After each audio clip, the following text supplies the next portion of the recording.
bienvenue sur ma chaîne, moi c'est Nina. Mon univers se construit principalement sur l'histoire de la mode jusqu'à aujourd'hui, l'innovation dans le secteur de la mode et découvrir les nouveaux talents de demain. Et bonjour, aujourd'hui on est là pour parler de bijoux dentaires.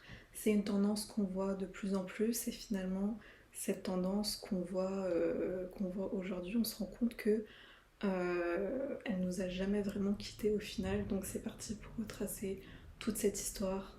Let's go. Tout d'abord, une définition des bijoux dentaires.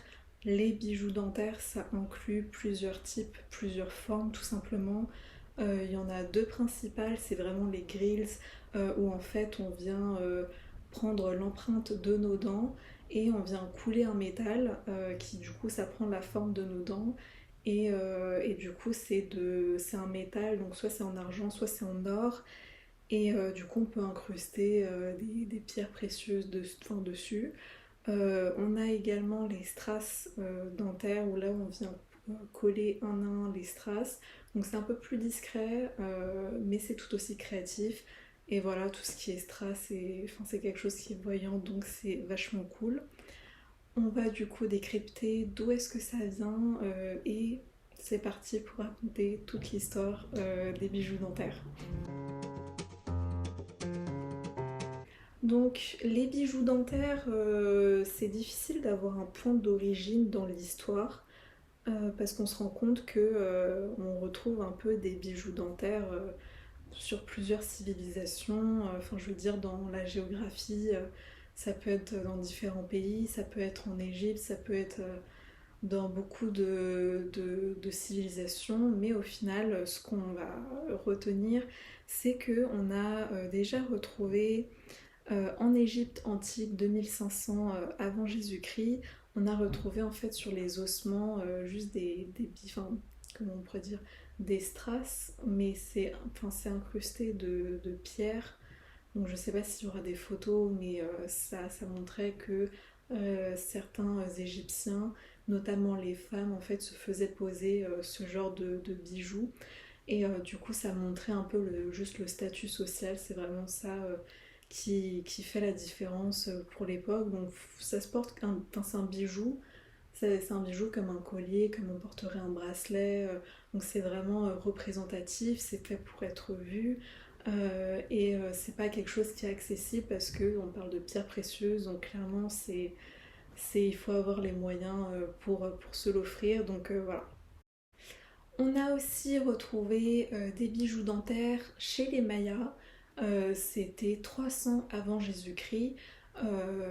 Donc c'est un peu plus courant qu'on parle un peu des Mayas dans cette histoire. On va dire qu'ils étaient très friands de ces bijoux dentaires. Et en fait, ce qu'ils faisaient, c'est qu'ils limaient leurs dents.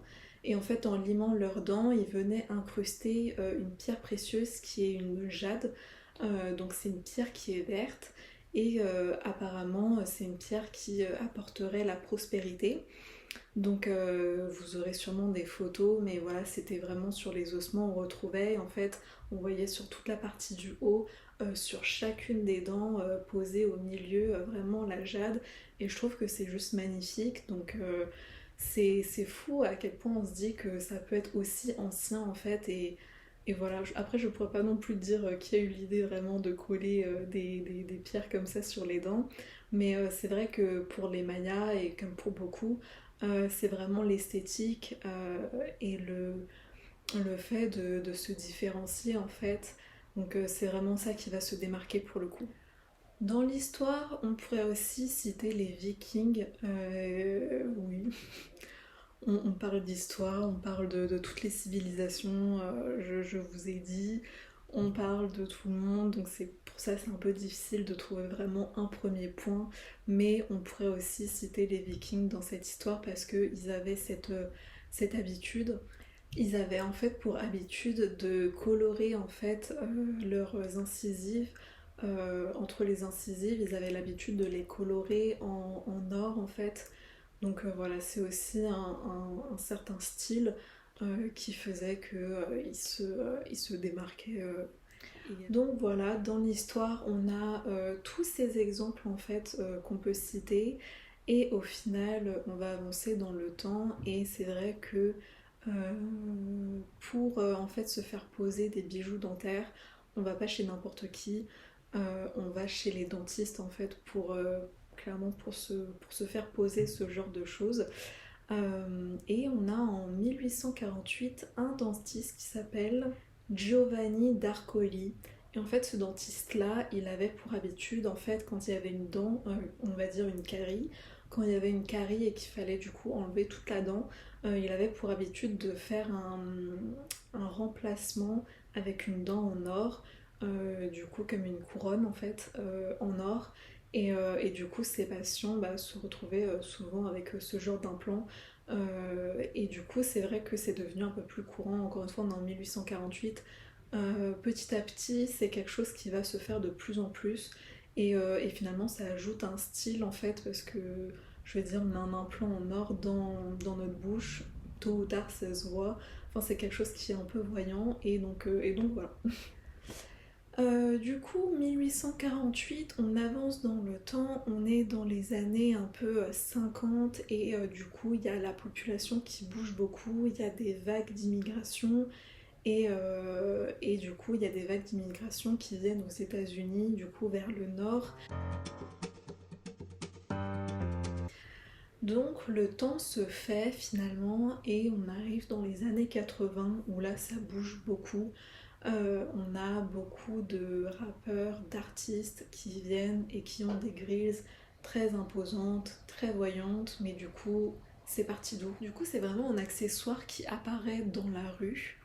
Euh, du coup, les premiers à porter vraiment les bijoux dentaires, c'est-à-dire les grills, ça va être un peu les voyous, en fait, les dealers, euh, parce que c'est un peu le côté, c'est un peu ce côté, du coup, bling bling, très chic.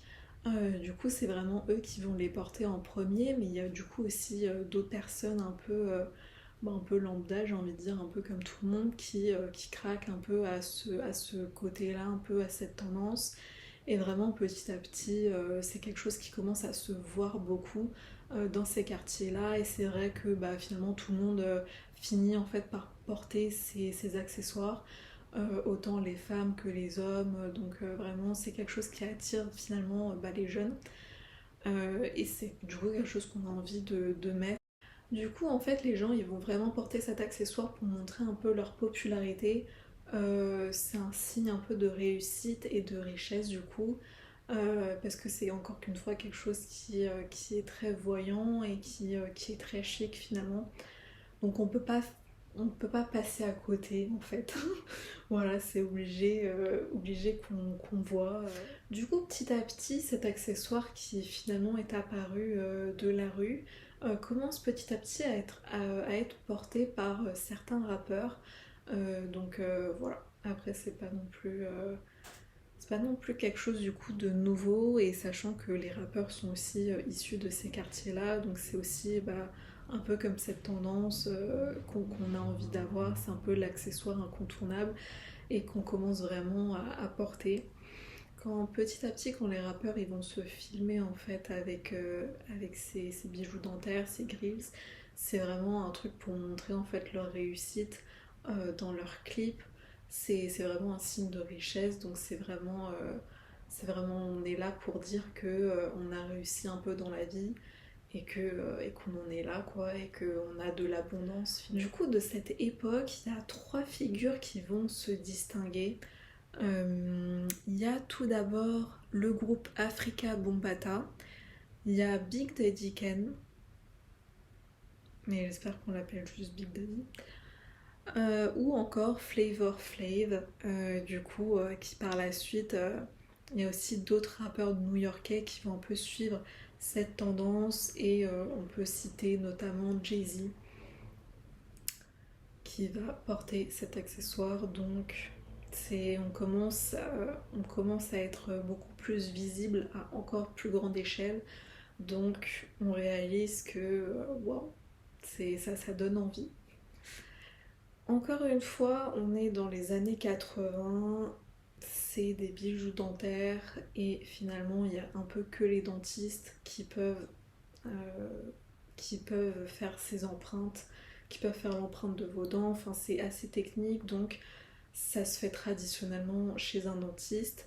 Mais là, on est dans les années 80 et il y a quelqu'un qui s'appelle Eddie Plain ou Eddie Plain, je ne sais pas comment ça se prononce, mais on va juste l'appeler Eddie. Du coup, il y a Eddie qui arrive et qui se dit ouais, je vais ouvrir ma boutique, j'ai envie de faire ça en fait, de proposer des accessoires dentaires, du coup, que ce soit les grills.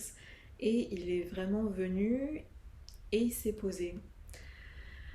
Il a ouvert du coup sa boutique de confection de dents en or à New York qui s'appelle Gold Teeth et il va avoir des très très gros clients, donc des célébrités, et c'est vraiment ça enfin, qui va un peu se démarquer, bah, du coup des autres, et qui va vraiment avoir une très très grande qui va avoir une très très grande visibilité finalement. Lui, il décide vraiment d'apprendre ce métier par lui-même, très ambitieux. Voilà. Il a essayé de regarder, je sais pas s'il avait des tutos sur YouTube pour confectionner ses bijoux, mais il s'est dit vas-y, je vais apprendre comme ça. Donc très très ambitieux, il apprend de lui-même du coup. Il apprend de lui-même ce métier et voilà, il va venir. Et ce qui est étonnant, c'est qu'il va mettre au point les grills amovibles. Donc c'est une première, ça apporte peut-être plus de souplesse en fait à juste enlever assez facilement. Je crois qu'il y a différentes façons de les enlever.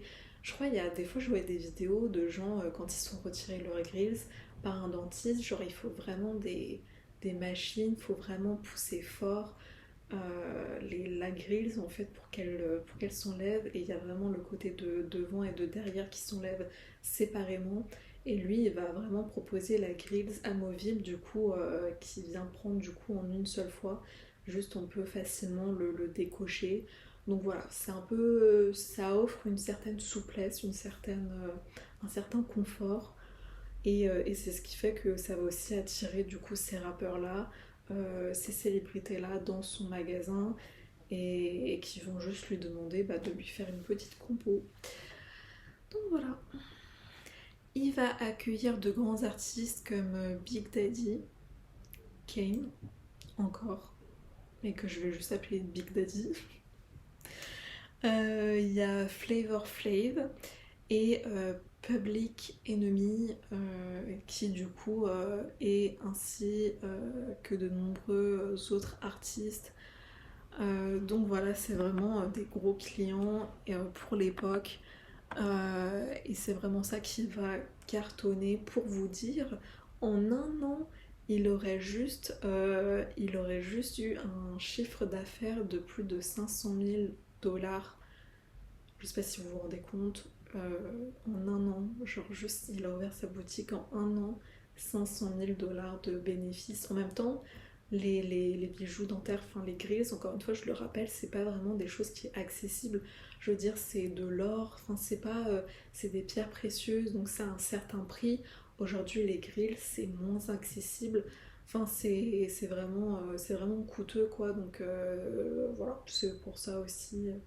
Après, quand on a des bons clients et tout, et qu'on est réputé, bon, on a ses tarifs, on a sa clientèle, et le business il fonctionne bien. Dans les années 90, on avance, il y a Eddie Plein, juste Eddie, qui va s'installer à Atlanta. Et il y a d'autres célébrités comme Lil Jon qui vont se rendre chez lui, et toujours plus expérimentaux en fait l'évolution des grilles, parce qu'avant c'était des grilles en or, peut-être avec quelques petits diamants, mais là on sent que il va apporter une certaine innovation dans l'esthétique, à savoir que on va avoir des diamants multicolores, de l'argent et des motifs insolites, vraiment qui vont venir qui vont venir habiller ces grills. Donc on est un peu plus dans la fantaisie, on est moins dans le côté classique, en mode juste de l'or, c'est fini, il y a beaucoup plus d'esthétisme, beaucoup plus de coloris, beaucoup plus de choix, c'est beaucoup plus personnalisable, donc voilà, il y a une petite évolution et on n'est que dans les années 90, donc c'est fou. Du coup, il y a peut-être dans les années 90 un petit essoufflement.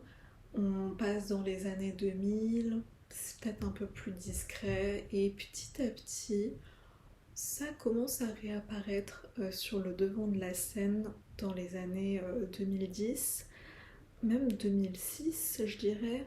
C'est revenu, ouais, je crois que c'est revenu petit à petit en 2006 quand Kanye West, il devait Kanye West, il a eu un accident et il a eu un souci sur sa mâchoire inférieure et en fait il a dû refaire du coup toute sa dentition pardon, de la mâchoire inférieure et du coup il a dû refaire toutes ses dents et au moment de refaire toutes ses dents il a pris le choix de ne pas mettre des implants qui étaient identiques aux dents classiques mais de plutôt choisir des implants du coup des grilles.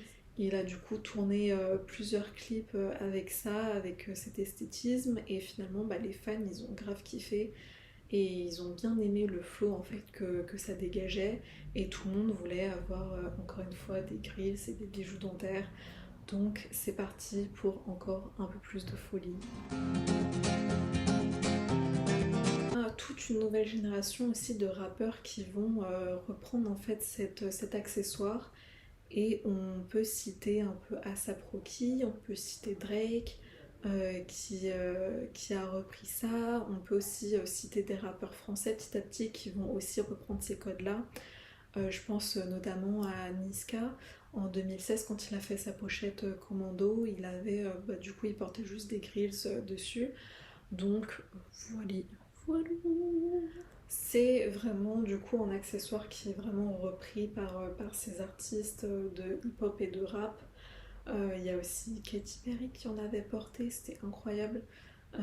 Donc vraiment on a de tous les milieux, toutes les stars en fait veulent cet accessoire, c'est assez voyant, ça montre une certaine richesse. Encore une fois, les rappeurs ils sont assez extravagants sur leur réussite. C'est des rappeurs qui ont galéré, qui ont commencé avec rien et qui maintenant ont un statut, qui ont cette abondance. Donc, ou peut-être un peu avant, mais 2018, je pense pas. C'est vraiment 2020 où ça a pris un certain retour mais plus différemment, c'est-à-dire que avant c'était vraiment les grills, que des grills, encore des grills. Et 2020, il y a vraiment encore une fois les gens de partout qui veulent reprendre un peu ces codes-là et qui vont opter pour des strass dentaires. Donc encore une fois, comme on l'a dit avant, les grills c'est vraiment quelque chose d'imposant et c'est vraiment quelque chose du coup qui est coûteux en fait. Parce qu'encore une fois, c'est vraiment de l'or, c'est sur plusieurs dents, donc même sur toute la rangée des fois. Donc voilà, c'est vraiment quelque chose qui est coûteux et qu'on peut pas forcément se permettre d'offrir au petit matin comme ça quoi. Donc c'est un prix. On réfléchit plusieurs fois à ce prix et finalement on va se tourner vers les strass dentaires qui est beaucoup plus simple. Encore une fois, on va vraiment payer le strass qu'on va mettre et voilà, c'est comme ça que ça a fait son retour. Il y a des stars comme Rosalia qui vont porter ses strass dentaires.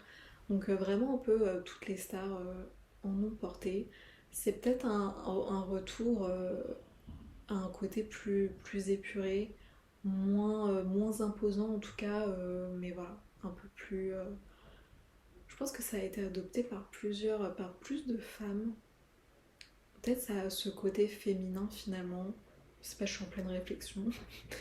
J'ai pas envie de vous dire des bêtises, mais j'ai l'impression qu'avant c'était... Enfin, c'est les grilles, c'était vachement porté dans ce côté très masculin. Et là, avec les strass dentaires, c'est vrai que c'est peut-être un peu plus féminin. Donc je sais pas si c'est parce que c'est plus léger de les porter, mais encore une fois, c'est des strass dentaires, c'est quand même quelque chose qui reste voyant, mais du coup, voilà, je trouve que Enfin, vous me direz, mais voilà. On a des compositions qui sont aussi très chouettes, c'est très créatif. Les strass dentaires, on peut avoir des formes en cœur, on peut avoir des papillons, on peut vraiment, il y a énormément de gens du coup qui partagent en fait leur composition. J'ai l'impression que c'est un peu différent à chaque fois et que finalement les gens qui se font poser des strass dentaires, ça se ressemble jamais vraiment. Donc c'est ça qui est cool, on peut vraiment choisir où on va les placer, quelle forme on veut, et vraiment on a aussi de tous les coloris, donc c'est assez chouette. Je pense que les gens, quand ils aiment bien jouer avec ça, c'est vraiment du coup un accessoire qui va jamais vraiment disparaître et qui va jamais. Enfin, c'est vraiment un accessoire qui reste intemporel et même dans le temps. Donc c'est pas quelque chose, c'est pas une tendance qui va disparaître. Peut-être ça peut s'essouffler, mais enfin, ça revient très très vite. Donc on ne s'en lasse jamais, c'est vraiment intemporel et je pense. Et encore une fois pour le et encore une fois pour le business des strass dentaires, on n'est pas obligé encore une fois de passer par les dentistes. Encore une fois, c'était démocratisé par beaucoup de gens qui apprennent ce métier, donc qui sont pas forcément dentistes et qui sont pas, enfin qui sont juste finalement spécialisés dans poser des bijoux dentaires, que ça soit les grilles ou les strass. Mais je vous mettrai aussi des exemples, il y a des comptes qui sont pas mal pour poser des strass, que ça soit à Paris ou dans d'autres villes, il y en a vraiment de partout. C'est vraiment quelque chose qui s'apprend assez rapidement. Peut-être on a juste besoin d'une formation, je sais pas vraiment. Néanmoins, cet accessoire qui est super tendance, il faut peut-être faire un petit peu attention parce que, encore une fois, je crois qu'il y a des risques et certains dangers, donc c'est un peu comme tout. Faites très attention si vous vous en faites poser. Et je crois qu'il y a du coup certains dentistes, en fait, quand ils font la dépose, qui vont peut-être vous enlever des couches d'émail parce que voilà, ils font pas vraiment attention. Donc voilà. Choisissez des bonnes personnes, en tout cas des personnes de confiance, et voilà, si jamais vous le faites ou non. Je pense qu'on peut conclure avec cette vidéo. Je trouve que c'était très sympa de la faire. Je trouve que c'est très créatif et c'est assez chouette. Euh, du coup, c'est vraiment quelque chose qui est très créatif, très chouette à observer finalement. Et c'est finalement assez cool que ça reste dans le temps. Ça prend différentes formes, ça évolue. Et, et c'est ça qui est vraiment chouette. Et que voilà, aujourd'hui, ça soit assez courant d'en avoir, c'est vachement cool. Je trouve que c'est très créatif. Ça permet vraiment de s'exprimer, peut-être avoir une plus grande expression de soi-même.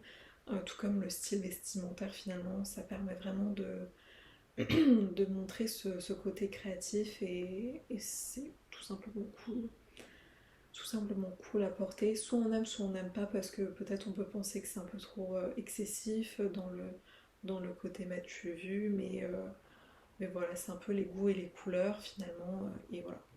J'espère que ça vous a plu et on se retrouve très vite pour d'autres vidéos assez cool. Du coup, voilà, si vous aimez les thèmes comme la mode, les histoires un peu comme ça, découvrir de nouvelles choses, c'est sur ma chaîne.